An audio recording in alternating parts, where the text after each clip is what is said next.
Zerina POV. You're such a wonderful woman, Miss Toledo. Ngumiti ako nang may halong pagkahiya sa ina ni Simon.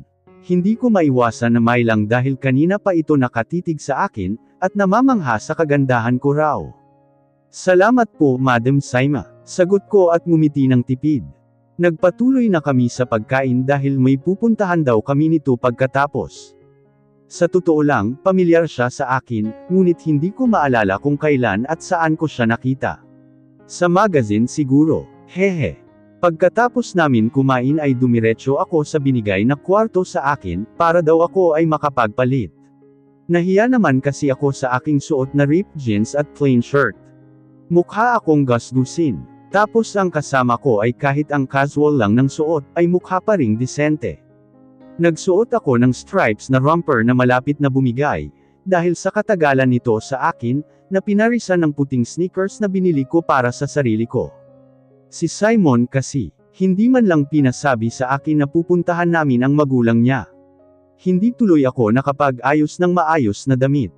Pagkalabas ko sa kwarto, ay nagmamadali akong bumaba, dahil baka ako na lamang ang hinihintay dahil sa tagal ko ring nag-ayos, para magmukha akong tao. You look fabulous, love, puri ni Simon sa akin. Napatingin rin ako sa dalawang lalaki na nakaupo sa engranding upuan sa kanilang sala. Hinawakan ni Simon ang aking baywang, at saka naglakad palapit sa nagtatawa ng dalawang lalaki sa sala. Tumigil ang mga ito sa pagtawa. Saka tumingin sa akin. Napaawang ang bibig ng isang lalaking maputi na may medyo kasingkitang mata, mukhang may lahi. Ilang sandali ay tumayo ang dalawa at nag-offer ng kamay sa akin. Hola bonita, kain at your service, saka komandat sa akin. Nahihiyang tinanggap ko naman ang kanyang kamay. Bumitaw na ito at saka lumapit kay Madam Saima at nakipagtawanan. Sana ganun din kami ni Mama. Ang isang lalaki naman ay mukhang masungit, parehas ng aura ni Simon, ngunit parang mas masungit ang itsura ni Simon kaysa rito. Ngumiti ako dito. I'm Zerina. Kuya Simon mentioned you a lot to me. Nice to meet you, saka ito ngumiti ng tipid. Kapatid mo, bulong ko kay Simon. Linapit nito ang kanyang mukha sa akin. My cousin, sagot nito. Tumango-tango na lang ako, dahil wala nang salitang lumabas sa akin. Sumakay na kami sa kotse ni Simon dito. Where are we going? Tanong ko dito, kanina pa kasi ito tahimik. Well, palagi naman itong tahimik. Dad, maikling sagot nito. Dad, bakit wala ito sa mansion nila doon? Napansin kong pumasok kami sa isang garden, sementeryo. Deads na ang papa mo. Tanong ko. Tumango lamang ito. I'm sorry, hindi ko alam, pagpapaumanhin ko. Ngumiti lamang siya sa akin ng tipid, at saka ako hinela papunta sa isang puntod. Dad, I'm sorry. It has been 3 years since I last visited you here. I was busy with your company, he said. Wala akong ibang nagawa kundi manahimik, dahil wala akong maisip kung anong sasabihin. Nakita ko naman si Madam Saima na umiiyak sa tabi ni Zer, na ngayon ay umaalaw sa kanyang tita. It's been 4 years since you left us, and I can't still accept that you're gone now. It hurts us that you are not here by now. Ikaw kasi di ka lumaban. Sakit lang yun, tao ka. Si Mr. Hook Silvestre ka, matapang at walang kinakatakutan, hindi ba? Aniya. Inangat ko ang aking tingin sa langit, para hindi tumulo ang aking mga luha. You raised a good man, Mr. Hook Silvestre. By the way, Dad, everything's going right on your company by my hands. While Harmony, she's enjoying her trips around the world, kaya she isn't here right now, pinunasan nito ang kanyang luha. Tito Hook has been a good uncle to me. He's a good man to all of the people he met, mapanadaanan o naging kausap. Mas itinuring ko pa siyang tatay kaysa sa totoong tatay ko, na puro babae ang inaatupag, singit ni Zer sa usapan. Base sa kanilang mga kwento, mukhang mabait nga. Sana buhay pa ito, sakaling mamit ko man lang ito. Nagpupunas naman ng luha si Cain sa kabilang gilid. Anong iniiyak-iyak mo dyan, Cain? Casual na tanong ni Madam Saima sa kanya. Para po kasi akong nanunood ng teleserye dito, Tita Saima, kunwari pa itong nagpunas ng luha sa kanyang mukha, kahit wala naman talaga. Umiling-iling si Madam Saima sa kanya, pasaway kang bata ka. Ipapatapon na kita sa bahay ni Clarice sa Korea eh. Cain pouted. Ay ayoko dun auntie. Baka mawalan ka ng gwapong anak-anakan nito, sige ka. Biro nito. Binatukan ito ni Zer na mukhang nandiri sa sinabi nito. Natawa na lamang kami sa kanyang kalokohan. Tapos ay pumunta kami sa mall para mamili daw. Just choose what you want.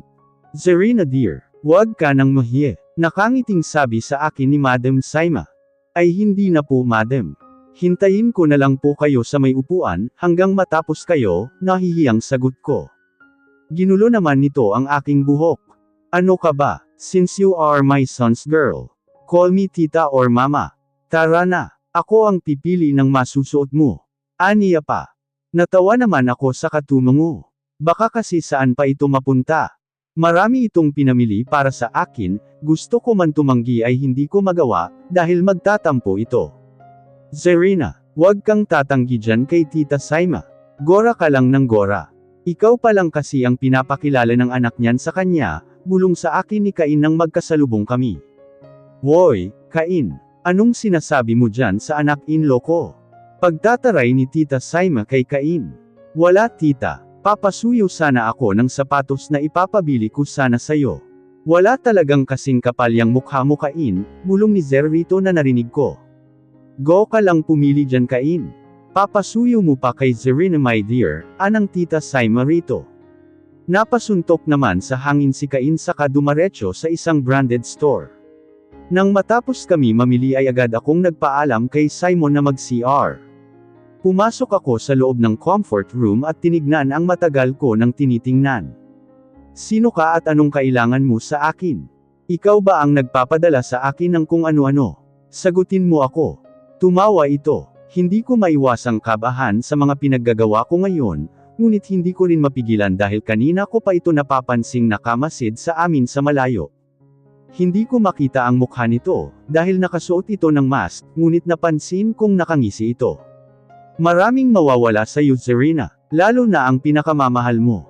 Isa lang paalala ko sa iyo, maghanda ka para sa dadating na pagsubok, saka ito naglakad paalis. Para akong nanghina nang marinig ang kanyang sinabi.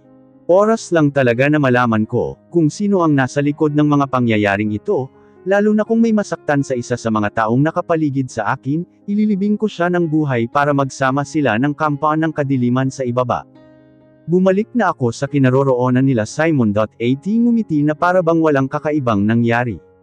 What took you so long? Bungad sa akin ni Simon. Ngumiti lang ako sa kanya bilang sagot, dahil hindi ko rin talaga alam ang isasagot ko, dahil una sa lahat, ayaw kong nagsisinungaling. Kinabukasan ay maaga akong ginising ni Simon. Mukhang madaling araw pa lang dahil madilim pa. Bumiyahe kami papuntang Naziradao gamit ang isang limo na van kasama sila Cain, Zer, Tita Saima, at ang iba nitong mga kasama sa bahay. Napakabait ni Tita Saima, kung tutuusin. Pagkarating sa surfing beach, ay agad na kaming nagpalit ng damit dahil masasayang daw ang oras kung matutulog lang dito. Simon natatakot ako, takot na sambit ko kay Simon. Tumawa ito sa akin at inalalayan akong sumakay sa surfing board. You'll enjoy it love, swear, aniya. Nanginginig akong binabalance ang aking sarili, dahil kung hindi ay babagsak ako sa tubig. Nang matuto na ako ay unti-unti na akong natutuwa sa pagsusurf. Kaming tatlo lang ni Zer at Simon ang narito sa dagat, dahil si Tita Saima ay kumakain kasama si Cain. Para silang tandem. Wow! Sigaw ko nang bumagsak ako sa tubig. Saka ako inalalayan ni Simon at nagtawanan dahil sa ginagawa. Let's go love. Aya niya nang mapagod na kaming tatlo sa pagsusurf. Pansin kong hindi ako nito pinagbabawalan na magsuot ng two-piece, kaya napatanong ako rito. Bakit di mo ako pinagbabawalan na magsuot ng ganito? Sabay turo sa aking suot. Sa mga binabasa ko kasing mga nobela, ay ganoon ang mga lalaki.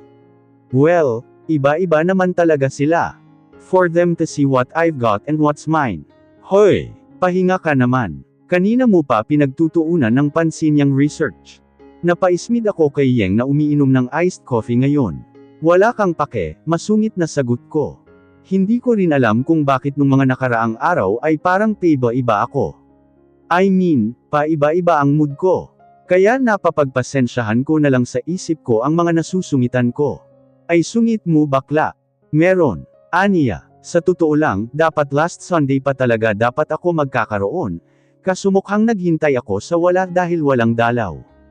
Hindi kaya. Ayokong mag-assume pero parang ganun na nga. Buntis ako. Sigaw ko. Binatukan naman ako ni Yeng. Hoy, anong buntis ka? Gusto mong sipin kita? Gulat na sabi ni Yeng. Pusa di kaya. Naskoren ka ni Sir Simon nung may nangyari sa inyo. Sabi niya ulit. Paktay, sabay naming sabi saka umalis sa kanyang tinitirahan. Dumiretso kami sa pharmacy para bumili ng PT, ngunit nahihiya kaming dalawa na bumili. Yeng, ikaw na ang bumili. Nakakahiya, mahinang bulong ko rito. Show nga, ikaw ang buntis dito oh. Show nga ka rin, di pa sure. Pero try pa rin. Sige na nga, ako na. Pag ako ni Yeng at saka pumasok ng pharmacy.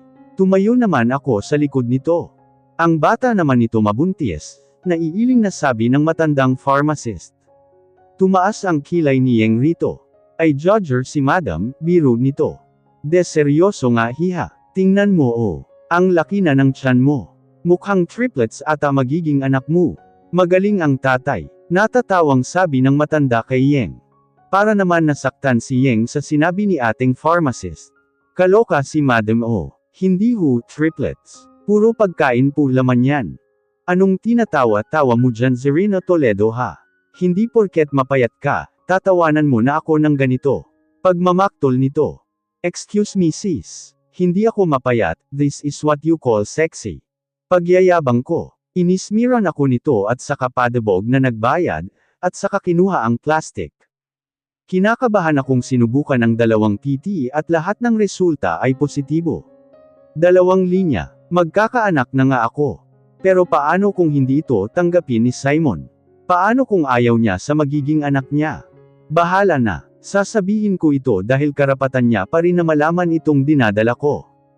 Huminga ako ng malalim bago kumatok sa kwarto ni Simon dahil sa kaba. Pagkarating ko dito sa pad niya, ay agad akong dumiretso dito. Yes love. Inaantok na bungad nito sa akin, saka pinapasok ako sa kanyang kwarto. May sasabihin kasi ako, parang ayaw kong sabihin. Natatakot ako, di para sa akin. Tanggap ko kung hiwalayan niya ako, dahil wala naman talaga kaming label, pero ito karapatan ng anak ko ang magkaroon ng kinikilalang tatay. What is it love? Saka nito hinawakan ang aking baywang, saka inisway-sway na para bang may tugtog na naririnig. Pumikit ako ng mariin. I'm pregnant, mahinang bulong ko. Nanlaki ang mata nito. Can you say it again? Aniya.